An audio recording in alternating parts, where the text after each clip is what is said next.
Добрый вечер. В эфире информационный выпуск Амшикшара. А сейчас по традиции расскажем коротко о темах в сегодняшнем выпуске. Начаты ремонтные работы дорожного полотна и тоннеля в Кадорском ущелье.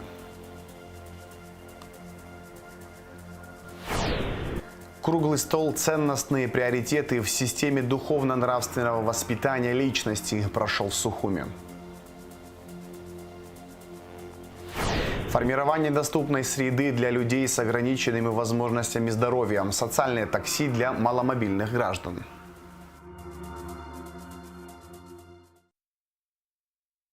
Полным ходом идут ремонтные работы по восстановлению Сухумской военной дороги и реконструкции тоннеля в Кадорском ущелье. Президент Бадре Гунба проинспектировал ход работ, проводимых Управлением капитального строительства, и отметил важность и стратегическую значимость данного объекта. Подробности в репортаже наших корреспондентов. По живописным горным ущельям, открывая неописуемую красоту высоких гор Кавказа, проходит военная Сухумская дорога, которая связывала Карачаево-Черкесскую республику с Сухумом через Кавказский хребет. Для Абхазии это стратегический объект, и его восстановление – один из приоритетных вопросов. Однако этот участок уже давно стал труднопроходимым из-за оползней и размытых участков. Зимой дорога подвергается снежным завалам и лавиноопасным участкам. На протяжении последних лет обсуждаются планы по восстановлению военно-Сухумской дороги и возобновлению движения. Учитывая важность и стратегическое значение объекта, было принято решение о запуске работ по реконструкции тоннеля и дорожного полотна. Ознакомиться с ходом работ в селе Багада Гулрыбского района выехал президент страны Бадре Гунба. Полноценно введем объект в эксплуатацию, но на протяжении всего времени будет организовано какое-то движение, будет перекрываться тоннель периодически, введены ограничения. При этом задача в любом случае будет выполнена и полноценно будет отслеживаться каждый этап. С учетом сроков до 2027 года качество работ, соответственно, и сроки должны быть выдержаны. Значимость этой дороги мы все прекрасно понимаем. Значимость такой инфраструктуры. Значит, если мне память не изменяет, с 2008 года, с момента признания, речь шла о реконструкции этого тоннеля, вообще дороги. Очень важно, что мы эту работу начали. И необходимо в сроки уложиться и реализовать этот проект. Восстановительные работы разделены на два этапа. Сначала реставрация тоннеля, которая завершится в 2026 году. Затем будут приводить в порядок дорогу вокруг.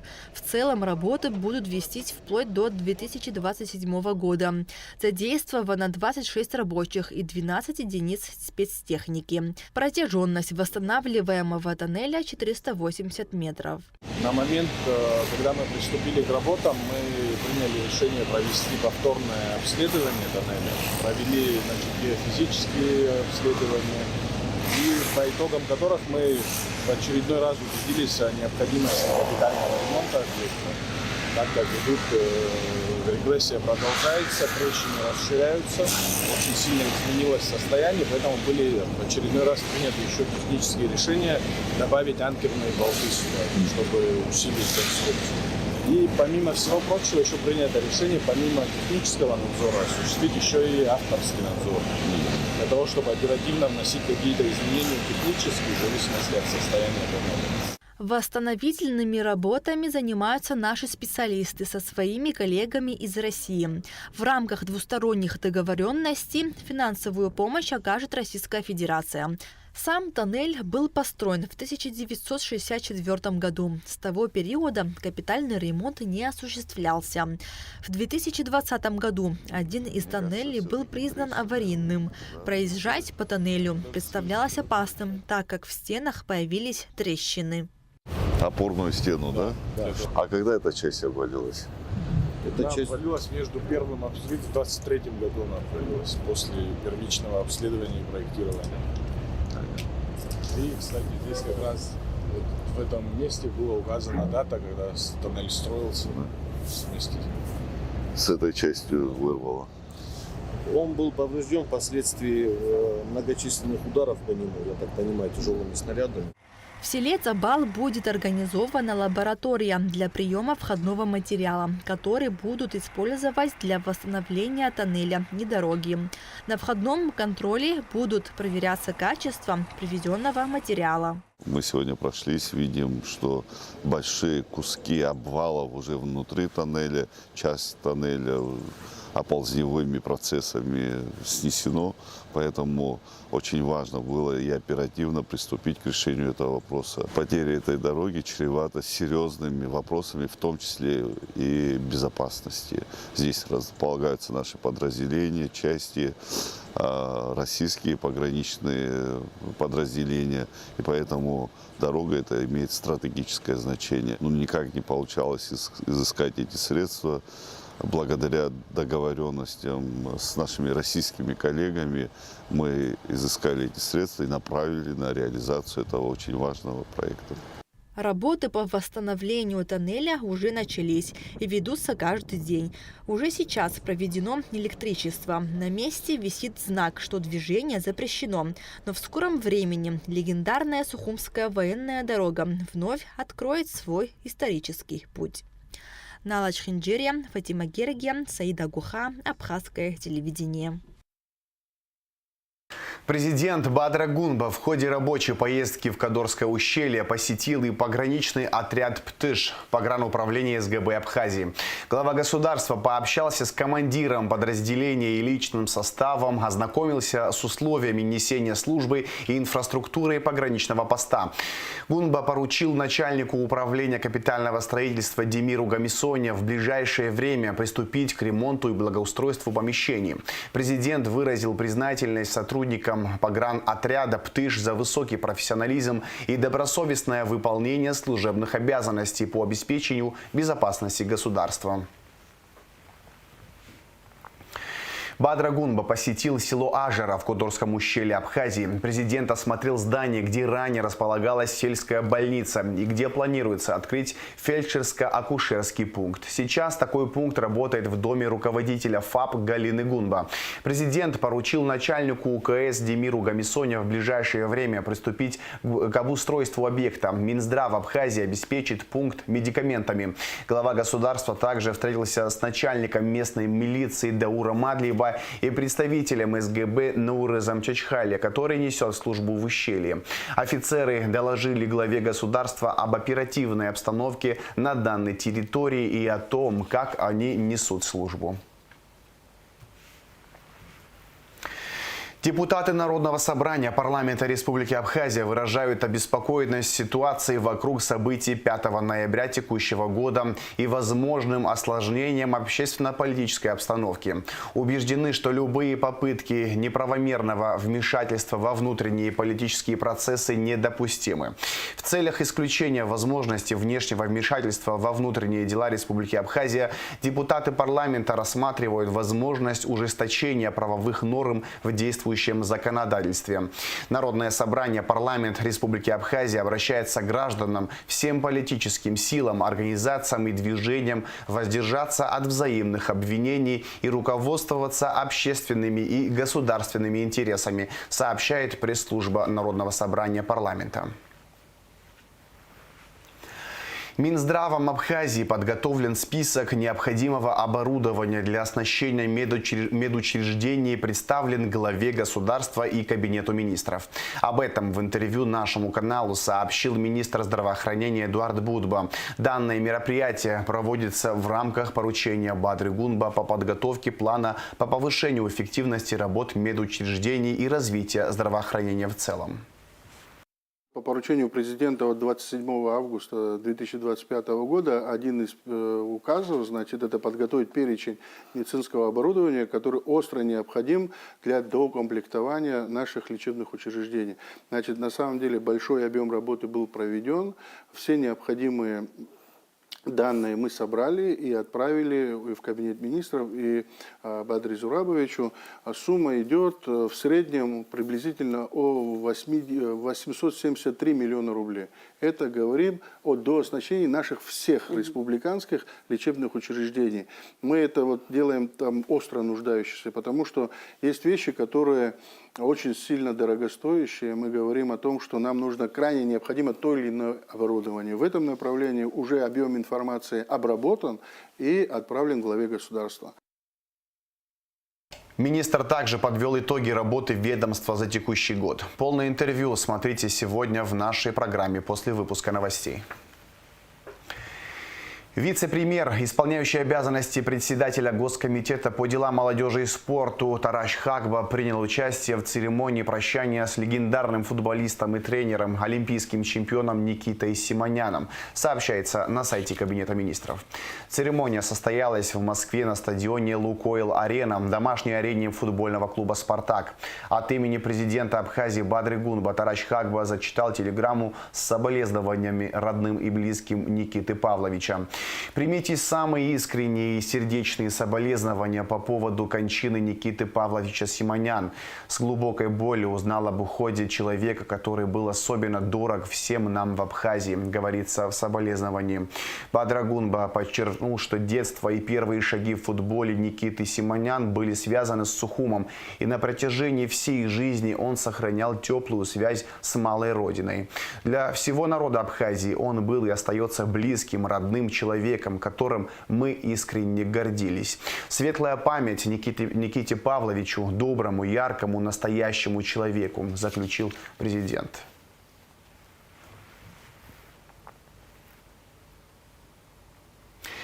В столице Киргизии, Бишкеке, прошло заседание Совета договора коллективной безопасности. Главы 5 стран-участниц ОДКБ обсудили ключевые вопросы региональной безопасности и утвердили планы работы организации на ближайшие годы.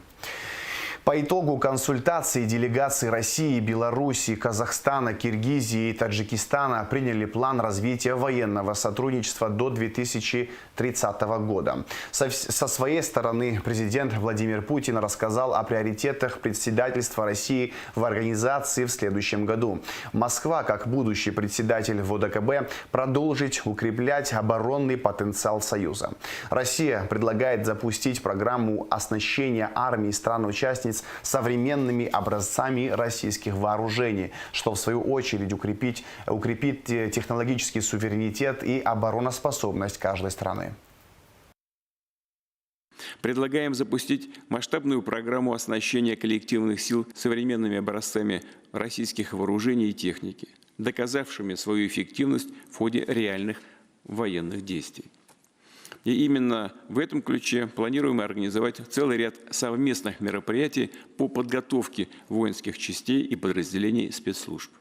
В их числе очередные этапы регулярных учений, взаимодействие, эшелон, поиск. Полагаем, что отдельного внимания требуют вопросы развития авиационных сил организации и системы противовоздушной обороны. Диаспора из Турции передала Общественной палате Абхазии около 900 комплектов зимней одежды для последующей отправки на Северный Кавказ, а также в Донецкую и Луганскую народные республики. Груз был доставлен благодаря заместителю секретаря Общественной палаты Низаму Хапату и тесному взаимодействию с абхазской диаспорой в Турции, в частности, с его братом Ахметом Хапатом. Помощь включает комплекты зимней одежды для взрослых и детей. Вся одежда новая. Около 30% отправят на Северный Кавказ, остальные 70% в Донецкую и Луганскую народные республики. Заместитель секретаря Общественной палаты Изольда Хагба отметила, что палата уже неоднократно участвовала в благотворительных акциях по поддержке жителей Донбасса, которые в настоящее время сталкиваются со множеством трудностей. Благодаря одному из членов Общественной палаты, заместителя секретаря Общественной палаты Низаму Хапат, и при тесном взаимодействии с представителями нашей диаспоры в Турецкой республике, в частности с родным братом Низам Ахмед Хапат, который уже много раз внутри Абхазии проводила различные благотворительные акции, да, также и другие наши соотечественники Сегодня в рамках этой акции передали порядка 900 комплектов одежды для женщин, мужчин, преимущественно для детей. И это такой сезонный груз, который вот как раз-таки сейчас поможет в холодные времена детям. Это теплые куртки, свитера и разная другая одежда. Часть груза будет отправлена в семьи людей, которые воевали в Отечественной войне народа Абхазии, это на Северный Кавказ. Но большая часть груза будет отправлена в Донецкую и Луганскую республику для того, чтобы там в последующем раздать людям, кому это необходимо. Руководитель единого штаба помощи Донбассу в Абхазии Вадим Мироненко подчеркнул, что это уже третий гуманитарный груз, отправленный из Турции в поддержку Донбасса. Груз отправляется поэтапно. Составлены списки детей, взрослых и малоимущих семей, проживающих в прифронтовой зоне, отметил Мироненко. Только что мы получили гуманитарный груз от людей, которые неравнодушные люди. Здесь список этих людей, значит, благодарность для них. Груз этот не первый. С мая месяца 2014 года наша объединенная организация, которая состоит из нескольких организаций, помогает Донецкой и Луганской республике, теперь еще и новым регионам. Вот. С Низам Хасановичем. Низам Хасанович является членом нашей организации, также помогает. Мы взаимодействуем с Общественной палатой уже не первый год. Общественная палата принимает активное участие в этих делах. В общем, что хочу сказать. Хочу сказать огромное спасибо за помощь и передать эту благодарность вам, чтобы вы передали уже людям. Спасибо большое. Спасибо. Заместитель руководителя общественного благотворительного фонда «Помним» Ляля Чамагу также выразила благодарность Ахмету Хапату за гуманитарную помощь семьям добровольцев из Северного Кавказа, погибших в Отечественной войне народа Абхазии. Низам Хапат подчеркнул, что сотрудничество между Общественной палатой Абхазии и абхазской диаспорой Турции будет продолжаться и впредь. Шазина Ханаго, Давид Хашик, Абхазское телевидение. Круглый стол «Ценностные приоритеты в системе духовно-нравственного воспитания личности» прошел в Сухуме. Организаторы – Абхазский институт гуманитарных исследований имени Дмитрия Гулия и представительство Россотрудничества в Абхазии. На встрече обсудили формирование личности на основе таких традиционных ценностей, как жизнь, достоинство, семья, патриотизм и гражданственность. Участники рассмотрели, как эти ценности передаются и внедряются в систему воспитания, а также вызовы, связанные с актуализацией этой темы в современном обществе. Более подробно в репортаже Гундышова. В систему ценностных приоритетов входит формирование таких качеств, как честность, справедливость, милосердие, сострадание и взаимопомощь. Эти качества необходимы для построения справедливого и гуманного общества, основанного на принципах уважения прав и свобод каждого человека. Важное место занимает воспитание трудолюбия, ответственности и стремления к знаниям. Круглый стол на тему «Ценностные приоритеты в системе духовно-нравственного воспитания личности», организованный Абхазским институтом гуманитарных исследований и представительством Россотрудничества в Абхазии, был посвящен обсуждению ключевых аспектов формирования моральных устоев и гражданской позиции молодого поколения. Мероприятие стало площадкой для обмена опытом и выработки стратегий по укреплению традиционных ценностей в современном обществе. Это очень важно в наше время. Патриотизм и гражданственность, которая входит туда, это любовь к Отечеству, готовность служить его интересам, ответственность за его судьбу, уважение к истории и культуре своей страны. Высокие нравственные идеалы, стремление к добру, справедливости, милосердию, гуманизму, ценности и порядочности. Это, конечно, крепкая семья, воспитание детей, уважение к старшим поколениям и сохранение семейных традиций. Именно наше молодое поколение, работа с молодежью, она важна, несомненно, в аспектах во всех, но именно в этом мы должны именно проводить совместную работу, плечо к плечу. И именно такие встречи нам помогут в нашей работе и выработать единый алгоритм взаимодействия. В рамках круглого стола были затронуты вопросы, касающиеся роли семей, образовательных учреждений, общественных организаций в духовно-нравственном воспитании. Особое внимание уделялось значению исторического наследия, культуры и языка в формировании национального самосознания. Участники подчеркнули необходимость разработки и внедрения эффективных методик, направленных на развитие у молодежи чувства патриотизма, ответственности и уважения к старшим. Я хотел бы также отметить одну черту современного мира. Современный мир – это деформирующийся мир. Деформируется все человечество.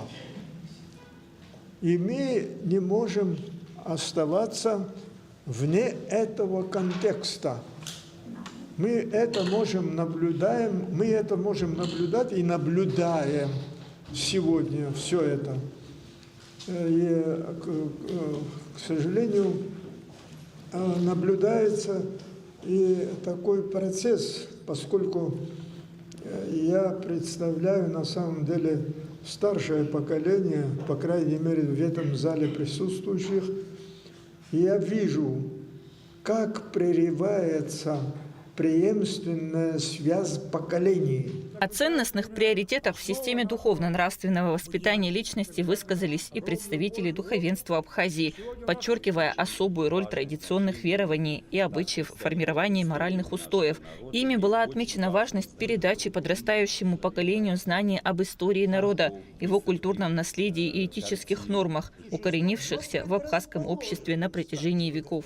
Мы имеем, слава Богу, такие традиции, которые в мире от Рождества Христа, которые ассоциируются с христолюбивыми абазгами. Значит, нравственность, вот та этническая, которая существовала у абхазов, она оказалась очень близким с евангельской правдой. Это священное писание.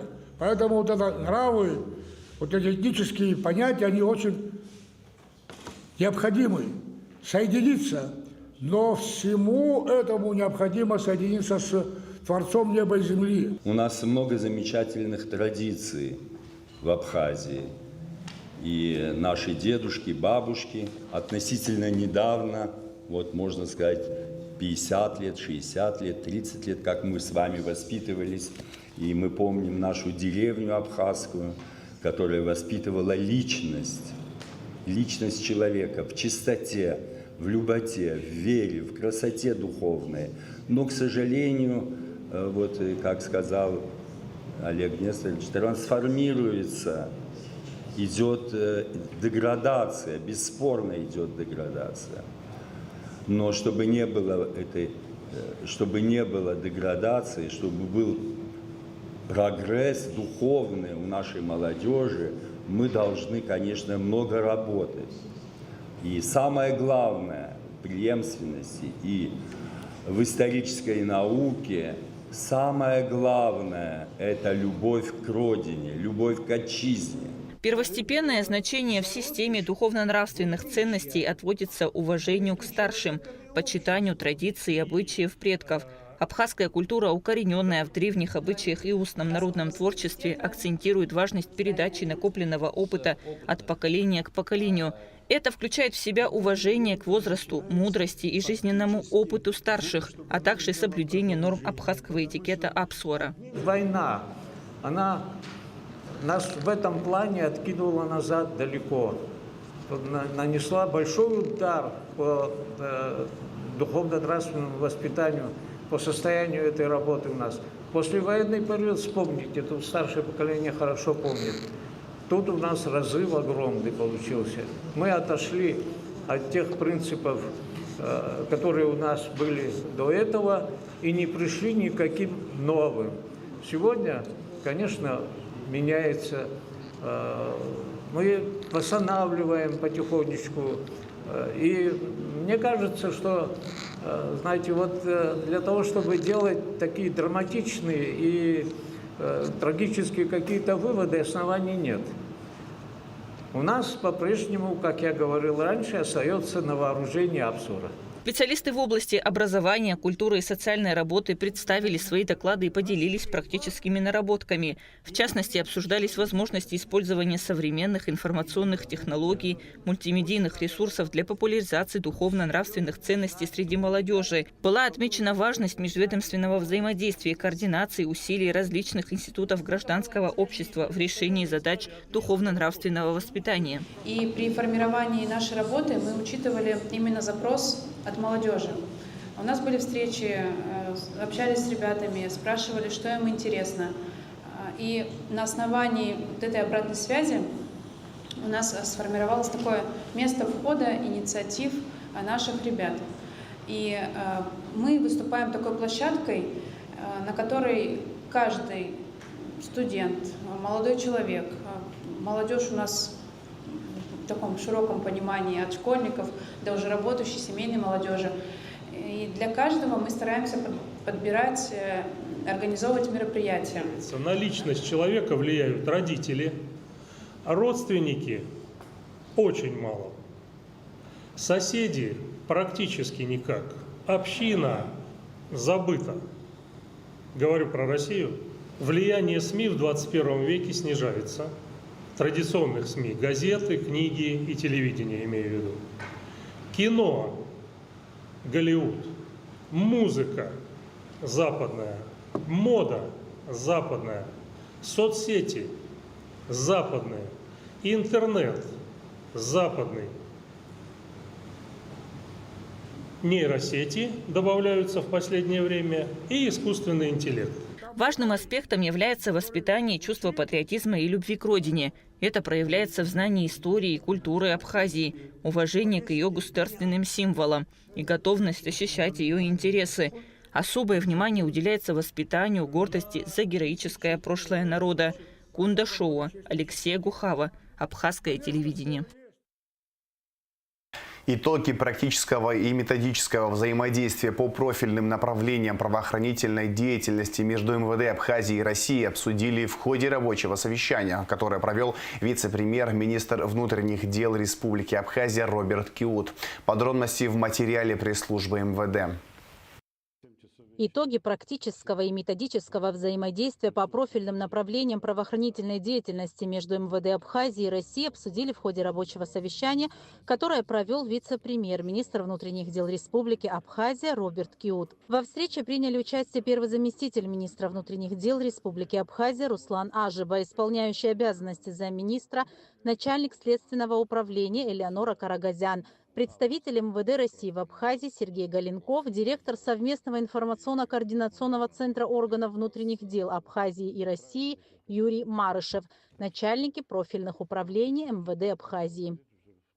Но в первую очередь хотел бы поблагодарить предварительно. Все-таки выслушаем руководителей подразделений, которые принимали своих коллег. То есть, что мы сегодня видим, я хотел бы заслушать Леонора Миграновна, с вас начнем. Вообще по итогам работы наших коллег, что видим, какие есть перспективы, какие планы на дальнейшее взаимодействие. Уважаемый Роберт Витальевич, сегодня можно констатировать тот факт, что рабочая встреча прошла эффективно. В процессе рабочей встречи были выработаны определенные наметки, они связаны с внесением изменений в некоторые законодательные акты Республики Абхазия для более эффективной работы. Российскому коллеге, были определены статьи, причем хочу отметить, что у нас проекты изменений уже имелись. Последующая, насколько мне известно, будет поездка в Российскую Федерацию коллегам. Мы уже отработаем дальнейшее видение, и я думаю, что с определенным результатом из Российской Федерации мы уже приедем с окончательной редакцией, с проектами изменений в уголовно-процессуальное законодательство. Мы, само собой, долгое время уже контактируем с Главным управлением по незаконному обороту наркотиков. Сегодня мы закрепили ряд вопросов, которые необходимо решать совместно Это как на территории Российской Федерации, так и на территории Республики Абхазия. Надеюсь на дальнейшее взаимодействие. В нашем случае мы, как говорится, начертили дорожную карту, провели плодотворную работу, пообщались и имеем наработки, которые будем воплощать в ближайшее время в реальность. Тоже хочу выразить благодарность. Это были 3 дня полного взаимодействия, понимания в вопросах и желания оказать как методическую, так и практическую помощь. Делегация МВД России находилась в республике 3 дня. В рамках рабочей поездки абхазские и российские коллеги обсудили ряд важных вопросов в сфере незаконного оборота наркотических средств и психотропных веществ, преступлений экономической направленности, современных криминалистических методик и деятельности органов предварительного расследования. Все это стало возможным благодаря договоренностям на уровне руководителей ведомств 2 стран. У нас сегодня с руководством Министерства внутренних дел Российской Федерации предельно плотные, предельно дружеские и понимающие отношения, понимающие необходимость нашего, скажем так, открытого взаимодействия для того, чтобы решать те задачи, которые перед нами стоят. Я уже в промежутках заслушивал доклады своих руководителей о том, насколько полезно было сегодня это общение, и уверен, что, как и в прошлый раз, у нас будут серьезные результаты по всем направлениям, и мы будем идти к совершенству. Роберт Кют подчеркнул, что всесторонний анализ указанных направлений позволит значительно повысить эффективность взаимодействия МВД Абхазии и МВД России. Кроме того, в ближайшее время руководители профильных управлений будут командированы в Россию с целью дальнейшего укрепления двусторонних связей. В Гагарском районе проведены рейды по выявлению нелегальных мигрантов. 124 нарушения режима пребывания на территории Абхазии и миграционного законодательства выявлено в результате мероприятий, проведенных сотрудниками силовых ведомств Гагарского района. Материал пресс-службы МВД. В Гагарском районе проводятся профилактические мероприятия с целью обеспечения режима пребывания иностранных граждан и лиц без гражданства на территории Республики Абхазия и исполнения миграционного законодательства. Проверочные мероприятия осуществляются совместно с сотрудниками подразделений участковых уполномоченных милиции общественной безопасности Управления внутренних дел по Гагарскому району, Гагарского районного отдела службы государственной безопасности и государственной миграционной службы. В ходе проведения профилактических мероприятий для установления личности и правообладающих документов в Управление внутренних дел по Гагарскому району было доставлено 224 иностранных гражданина. В результате проверки выявлено 124 нарушителя. В частности, за нарушение части 1 статьи 172 прим. 4 Кодекса Республики Абхазия об административных правонарушениях, а именно нарушение иностранным гражданином или лицом без гражданства правил въезда в Республику Абхазия либо режима пребывания, проживания в Республике Абхазия, составлено 18 административных протоколов, 14 из которых направлены в Гагарский районный суд с административным выдворением за пределы Республики Абхазия ввиду длительного пребывания на территории республики в нарушении режима пребывания. Постановлением Гагарского районного суда 14 иностранных граждан подвергнуты административному наказанию в виде штрафа с административным выдворением за пределы Республики Абхазия с запретом въезда на 5 лет. 93 протокола составлено в соответствии со статьей 185 КоАП по факту нарушения паспортного режима проживания на территории Абхазии без прописки или регистрации. Также в результате проведенных мероприятий выявлено 10 фактов появления в общественных местах иностранных граждан в пьяном виде и 3 факта мелкого хулиганства, о чем составлены протоколы в соответствии со статьей 171 и 166 Кодекса Республики Абхазия об административных правонарушениях. Системные проверки с целью обеспечения режима пребывания иностранных граждан и лиц без гражданства на территории Республики Абхазия и исполнения миграционного законодательства будут продолжаться.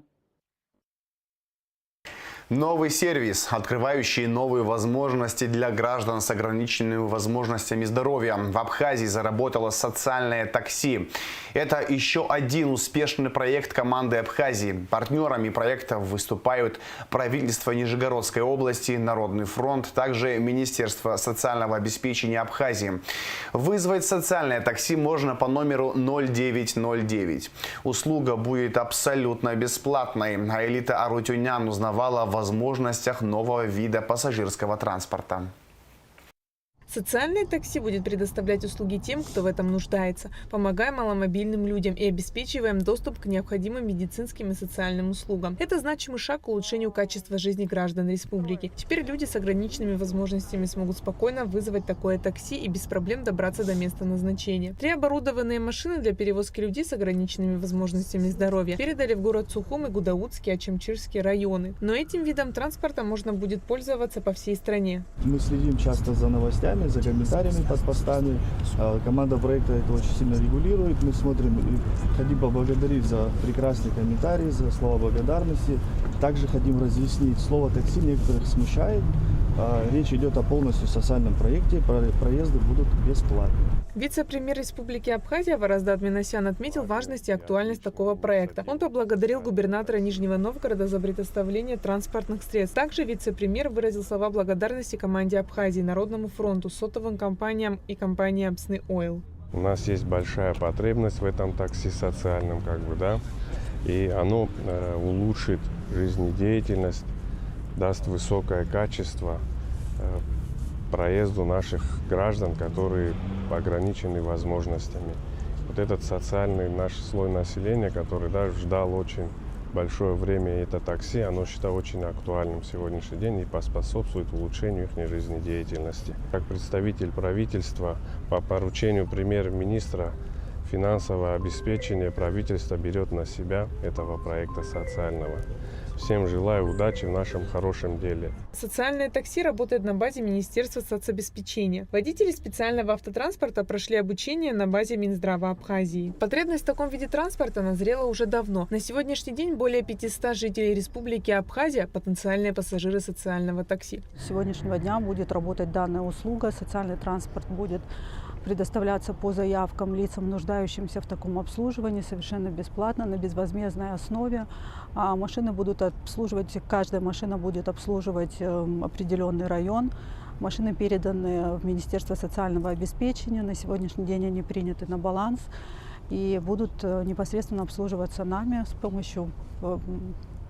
помощью тех средств, которые на это предусмотрены, и при помощи команды Абхазии и правительства Нижегородской области. Всего 3 машины на сегодняшний день будут обслуживать наше население. Возможно, дальше проект будет расширяться и расти в соответствии с потребностью и заявками. Очень здорово, что здесь в такой проект включаются абсолютно все. И социальная защита принимает эти машины, здравоохранение обучает водителей тому, как безопасно и правильно, если что, оказывать помощь. Коллеги из бизнеса помогают с топливными картами, с сим-картами и так далее. Очень хотелось, чтобы этот проект здесь дал новое дыхание вообще развитию социальной сферы, потому что время пришло. Гендиректор АНО команды Абхазии Георгий Габуня подчеркнул, что команда Абхазии дальше будет выходить с различными инициативами благодаря таким друзьям, как Народный фронт России, руководство Российской Федерации при поддержке руководства республики. Сегодня одна из этих машин находится на выезде. Всего машин 3. Мы планировали показать все 3 здесь на площади, но мы решили, что выезд к нуждающимся это важнее, чем вот эта вот официальная часть. Я сегодня передаю все технические, скажем так, возможности. Это телефонные номера с коротким номером 0909 для абонентов Аквафона и Мобайла, которые могут для наших людей нуждающихся, это будут бесплатные звонки. Более того, компания Апсны Ойл предоставила нам топливо в объеме, который позволит функционировать данному проекту до конца текущего года, а со следующего года в бюджете Республики Абхазия предусмотрены соответствующие средства для того, чтобы этот проект дальше продолжал жить. Уже был проведен определенный объем работы, связанный с технической наладкой этого проекта. Создана диспетчерская служба, водители прошли специальный курс подготовки. Министр здравоохранения Абхазии лично провел инструктаж для непредвиденных обстоятельств. На сегодняшний день все машины укомплектованы. Проект реализован командой Абхазии при поддержке правительства Нижнего Новгорода и Народного фронта России. Айлита Арутина, Рамукамки, Абхазское телевидение. А сейчас расскажем о погоде. В пятницу 28 ноября в Абхазии погода не изменится. Осадков не ожидается. Ночью 7-12, днем 15-20 градусов тепла. Температура морской воды плюс 15 градусов.